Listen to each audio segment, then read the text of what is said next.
திருமுழுக்கினால் கிறிஸ்துவின் அடையாளத்தை இந்த உலகிற்கு வெளிப்படுத்துதல் அல்லது திருமுழுக்கினால் வெளிப்படும் கிறிஸ்துவின் அடையாளம். யாரெல்லாம் இயேசு கிறிஸ்துவின் தூய திருப்பெயராலே ஞானஸ்நானம் பெற்றிருக்கிறார்களோ அவர்கள் கிறிஸ்துவின் அடையாளத்தை தங்களுக்குள்ளாக வரைந்திருக்கிறார்கள்.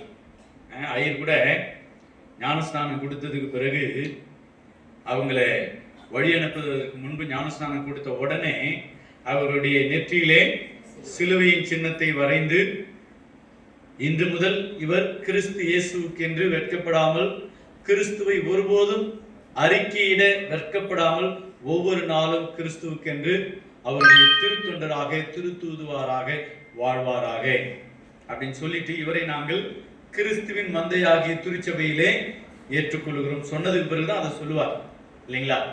இவரை நாங்கள் கிறிஸ்துவின் மந்தையாகிய திருச்சபையில் ஏற்றுக்கொள்கிறோம், ஆகையால் இது முதல் கொண்டு. ஆனால் எனக்கு அன்பான தேவ ஜனமே, இன்னைக்கு திருமுழுக்கு பெற்ற கிறிஸ்தவர்களாகிய நாம் எப்படிப்பட்டதான வாழ்க்கையை வாழ்ந்து கொண்டிருக்கிறோம்?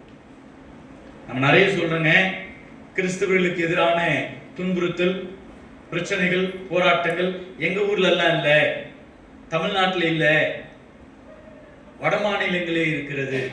சார், வட மாநிலங்களே இல்லை, நம்ம ஊருக்கு பக்கத்துல இருக்கிற அல்லது நம்முடைய மாநிலத்துக்கு பக்கத்துல இருக்கிற ஆந்திர தேசத்துல ரொம்ப மோசமான ஒரு நிலை போய் கொண்டிருக்கிறது. கர்நாடகாவில் ரொம்ப மோசமான ஒரு நிலை போய் கொண்டிருக்கிறது.